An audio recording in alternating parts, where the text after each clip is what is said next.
Welcome back to Between Sundays, our podcast here at United Church in Walpole. I'm so glad to be joined today by some of our most faithful church members, Lois and Philip Czachorowski, who have a long history at United Church and really a legacy of justice work, not just at United Church, but in Walpole and in the greater Boston area for decades. And so I'm so honored to have you guys on our podcast today. Thanks for being here, Lois and Philip. We're happy to be here. Thank you so much for inviting us.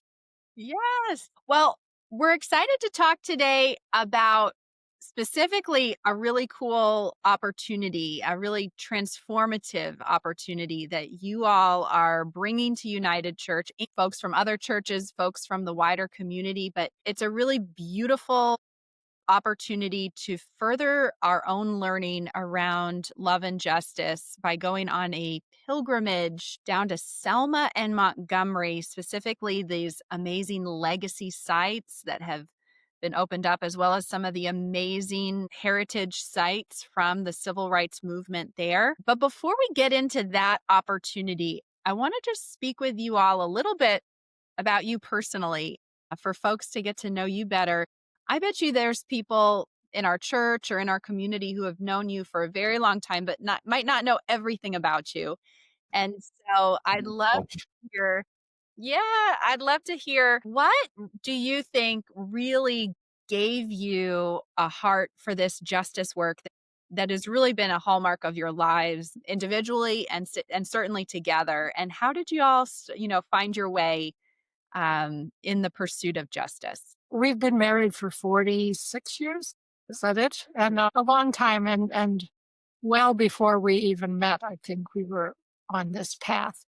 So I was raised in a Methodist church. Our religious life was very important in my family. So I think that's sort of the root of it. But I moved to Boston from Connecticut and became involved in a lot of political work. You have to understand this was in the 60s, 1960s, 70s. And there was an awful lot going on in our country at that time. So we met.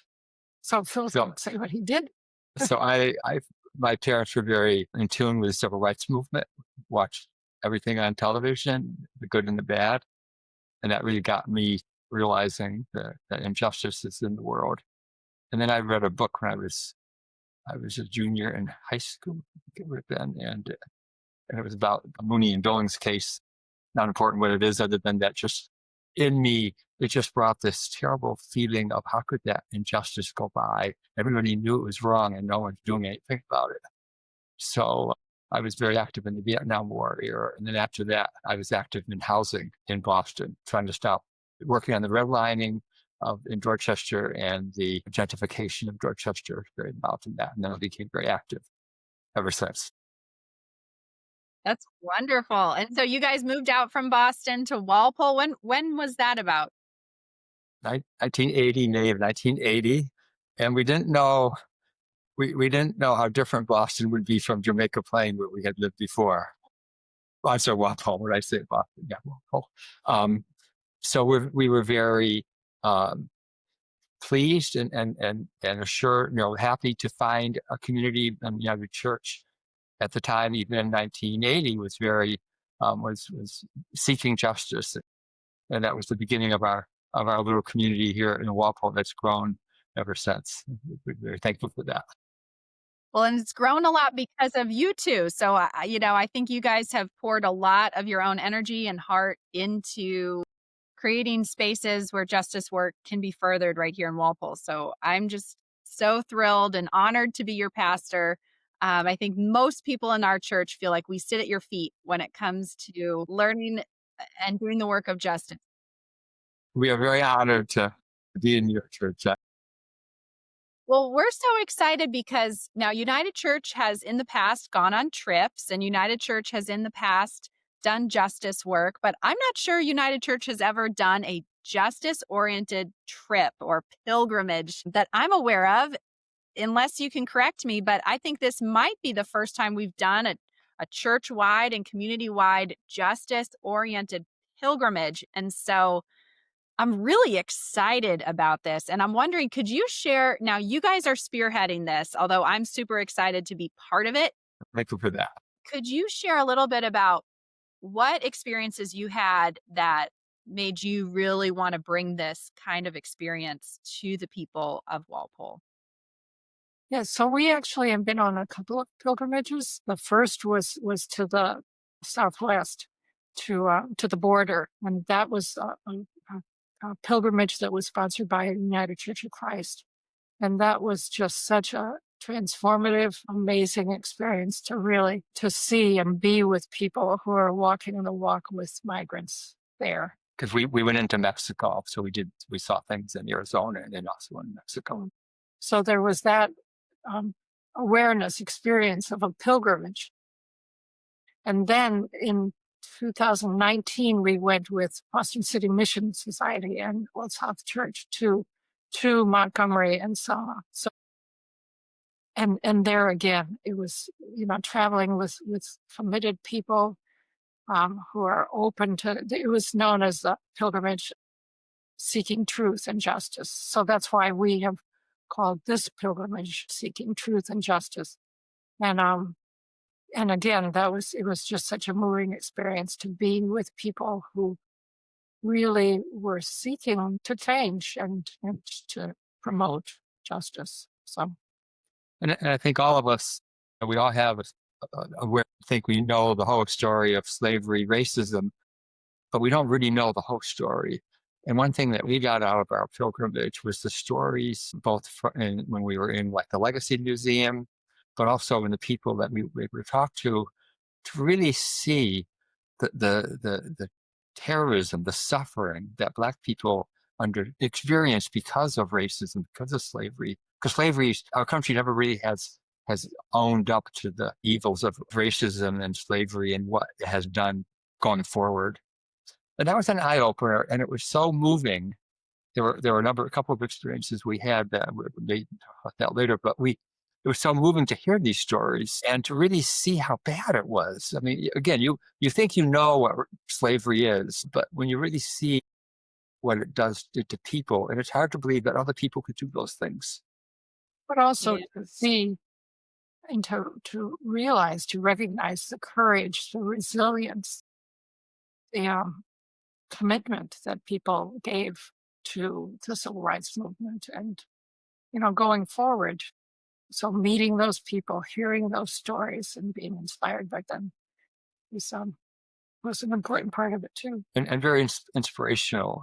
A lot of times the narrative is very oriented towards what white people did to address slavery or racism, but it's Black people did most of that.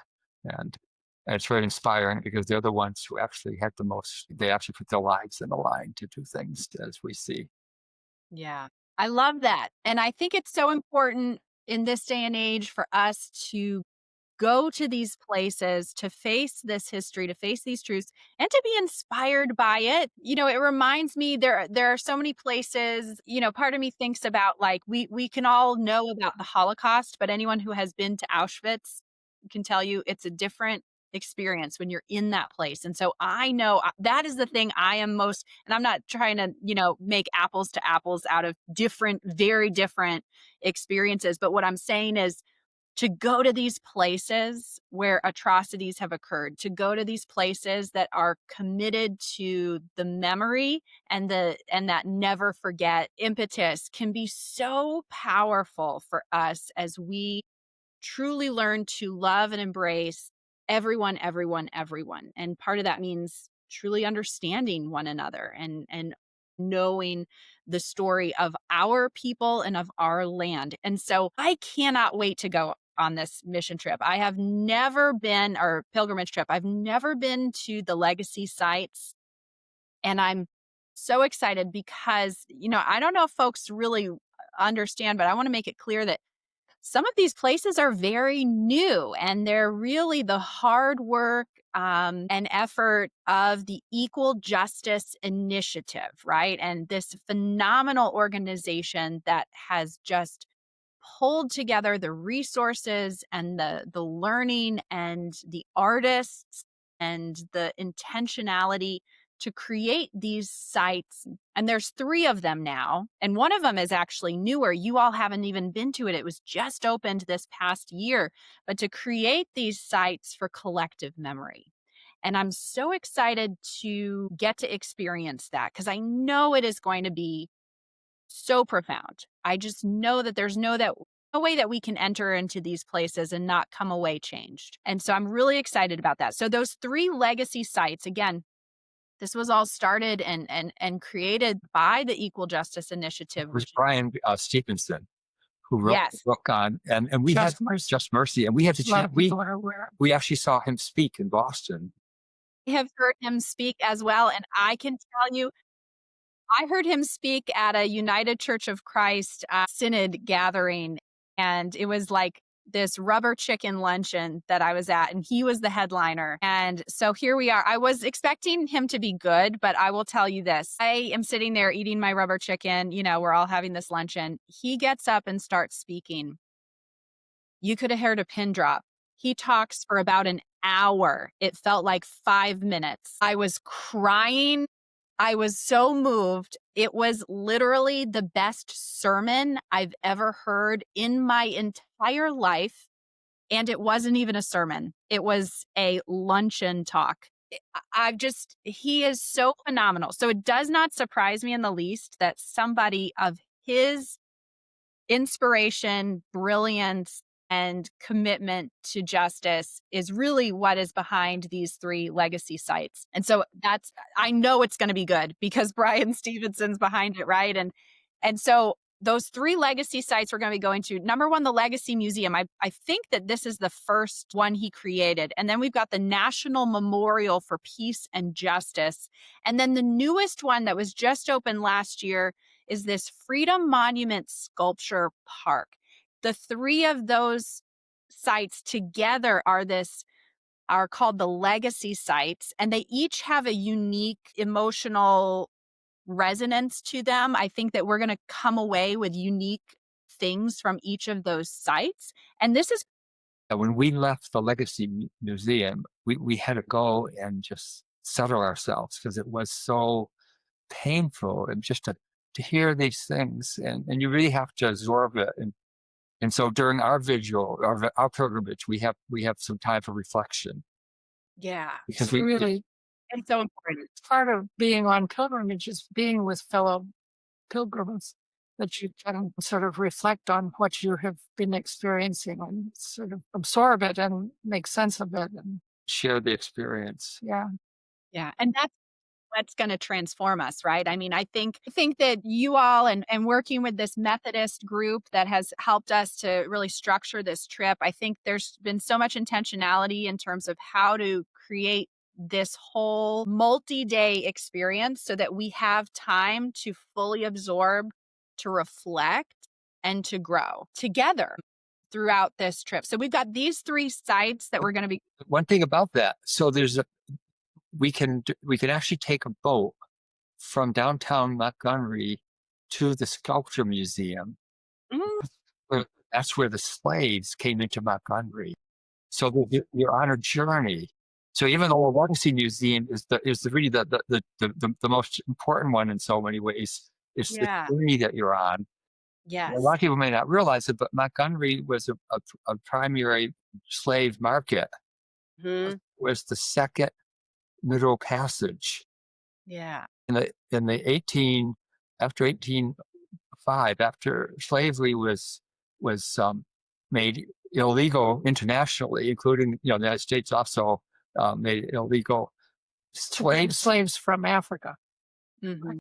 Slave trading continued because the older plantations in Maryland and in Virginia that weren't as economically profitable were selling their slaves to the new plantations that were opening up in what was the Louisiana territories, Alabama being one of the primary ones in Louisiana.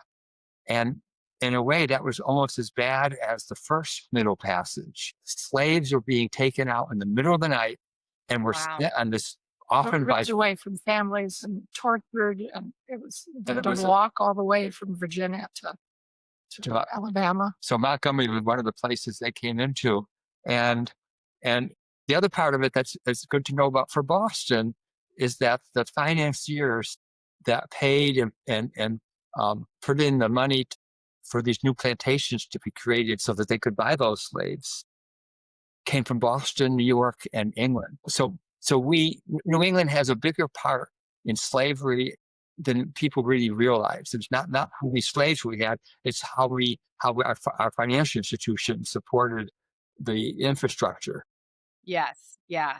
Absolutely. Well, and I'm glad that you mentioned that these places where history like this is going to come alive are really like these curated experiences that will be on them going on a boat trip, arriving. I know that Freedom Monument Sculpture Park looks absolutely gorgeous from the video that they have. I mean, just sounds like we're going to be immersed. And this is one of the things that I hope people realize is uh, museums that they make today are not like museums how they made in yesterday. We're not going to be walking around and reading little descriptions and looking at static images. Like museums that they make today are formative. They are all senses are dynamic. And people have, and there's that would be a whole other podcast to talk about, how museum design has changed over the years.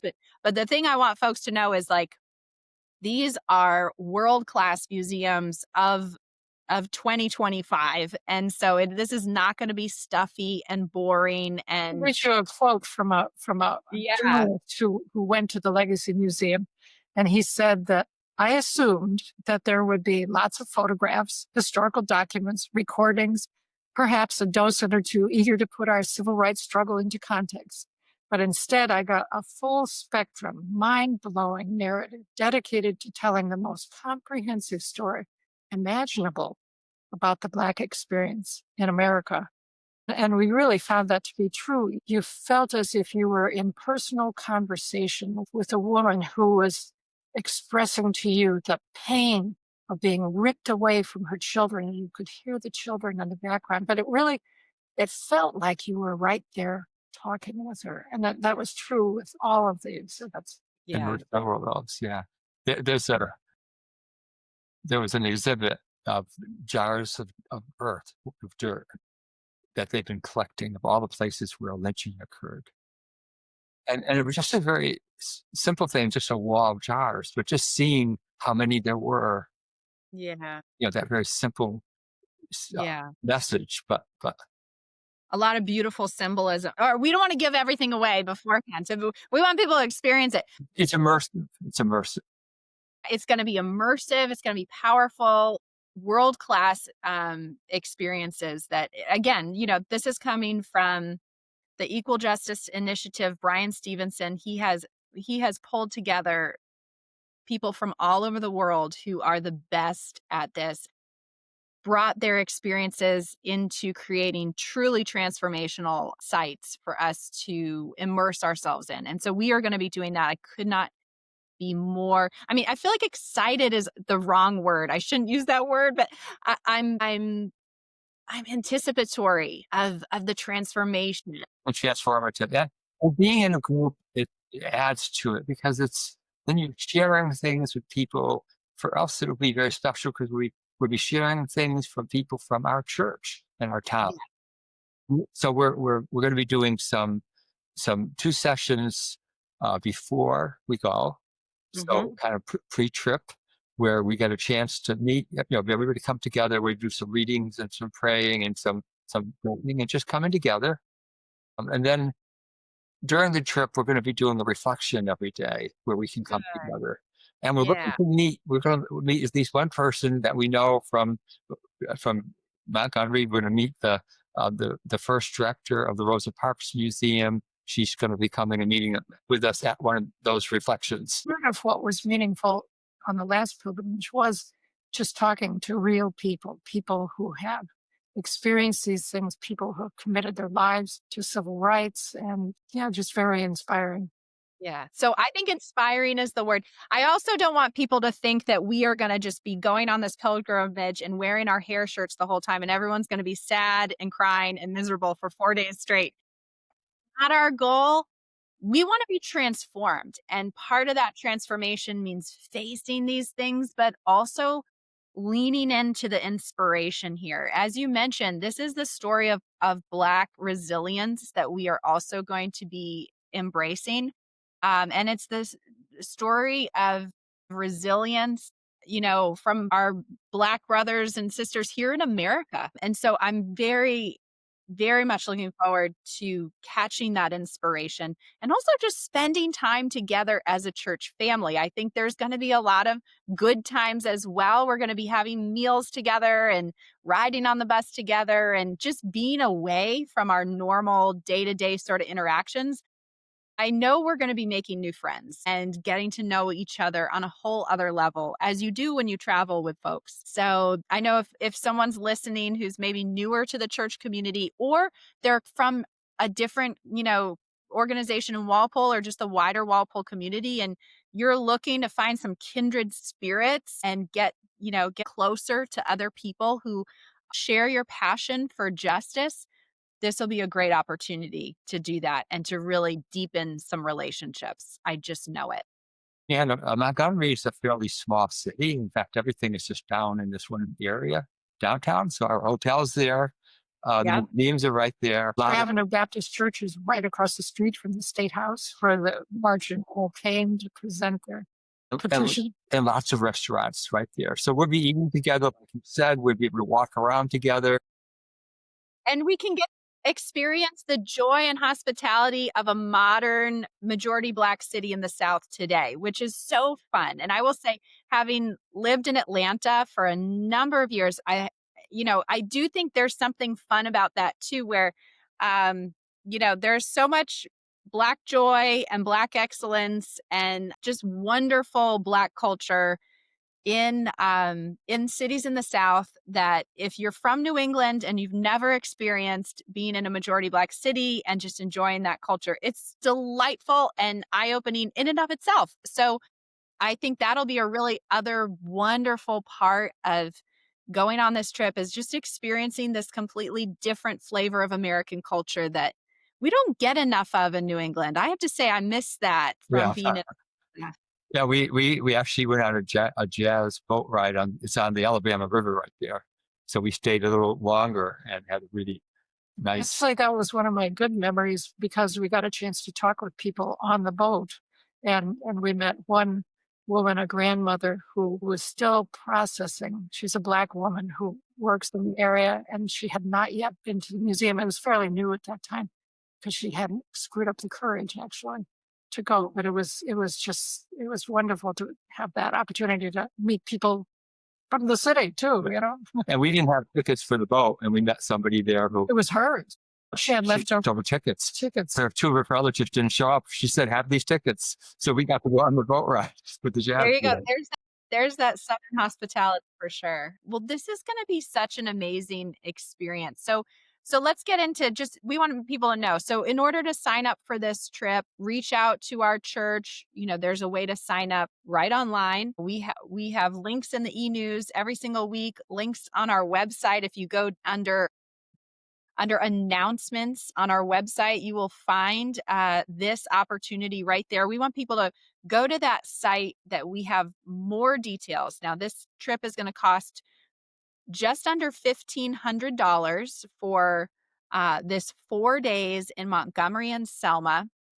And this is going to be February 19 to 22, which is February vacation, which is great. Kids are already off school. We encourage families to come on this. It's a great historical experience for, older children and teens, certainly. I walked away from the last one thinking that it should be a requirement of graduation from high school across the country. And just know it doesn't cover airfare. Yep. So we're going to get ourselves there and back. And so airfare is not included, but this is going to cover all of our hotels, our transportation, our special guides, which is truly important. I think going to these places in a guided way is so important. All of the admissions to all of these different sites, it's going to cover, I think, breakfast, but we'll be covering, I think, our other meals. It covers the bus. And it covers the bus. And So the bus, our guides, admission to all of the sites we'll be visiting, and our hotels. But we will get ourselves there and back. Coming. Yeah. And I will say that our tour company that we are working with, EO Travel, I have traveled to Israel and Palestine with them before, and they are a very good tour group. So folks who are signing up for this trip can feel very assured that we are going to be in extremely good hands. They've done this a million times. Actually, these civil rights trips, they do them frequently for all of the many, many, many churches across America.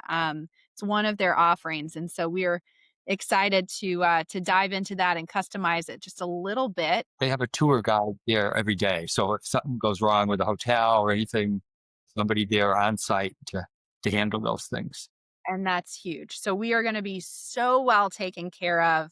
And again, I think sometimes, you know, having a real tour guide and a real person who can guide you through these experiences is worth its weight in gold. It's just Different than the tour guide who does the historical part. He's someone who's known in Montgomery.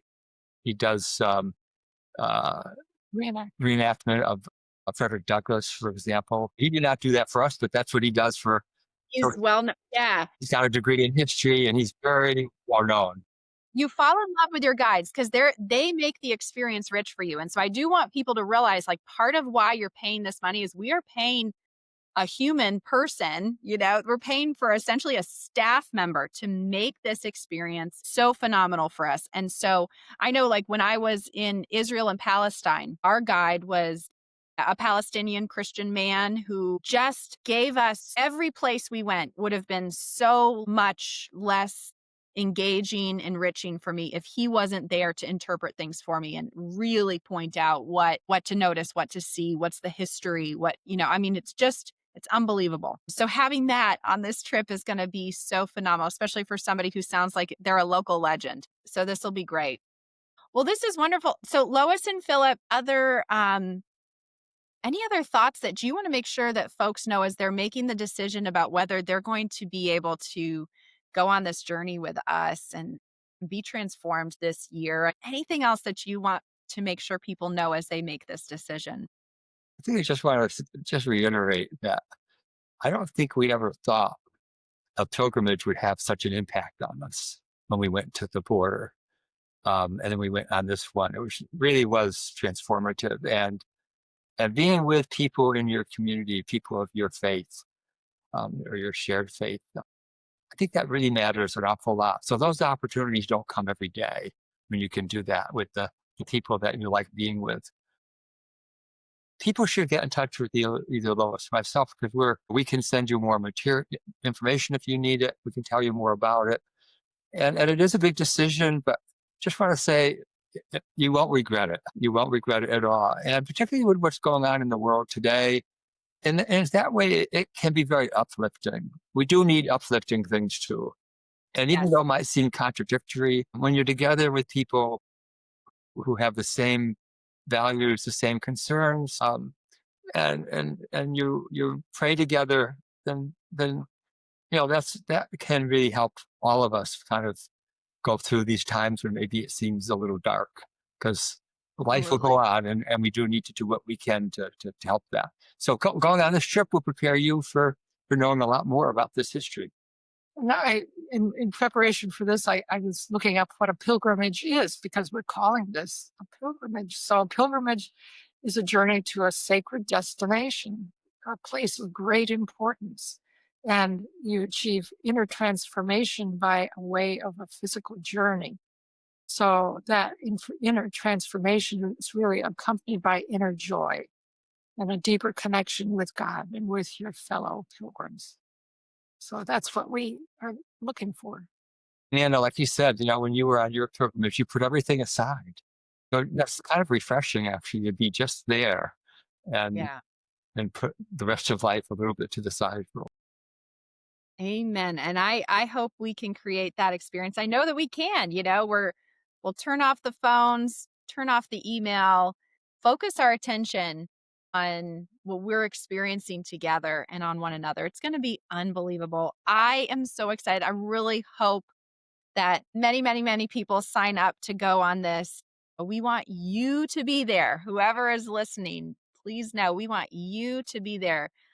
And whether you live near or far, you are welcome to come on this trip. It is going to be so transformational. And you'll walk away with more friends, a deeper experience of American history, a deeper experience of American triumph in the face of that history, and a deeper connection with God. That is our hope. So I love it. Now, Lois, you had one more thing to say, I could tell. So I got a quote. Let's hear it. Let's hear it. This is by Abhijit Naskar. Don't know who he is, but the quote spoke to me. It says, "A pilgrim of love is a pilgrim of truth. The journey through sorrow is a sacred pilgrimage. May you walk it gently, honoring the lessons embedded within each step." Amen. I am excited because I know it's gonna be so amazing to just be with one another and to experience something so profound. So huge, huge appreciation for Brian Stevenson for creating these legacy sites. Huge appreciation for all of his amazing work with the Equal Justice Initiative. Huge appreciation for Lois and Philip for their decades of service to the cause of justice. And won't we all be so enriched by taking one more step together? So thank you, Lois and Philip, for creating this opportunity and sharing more about it. We can't wait to get more folks signed up, and it's going to be great. But thank you. Thank you.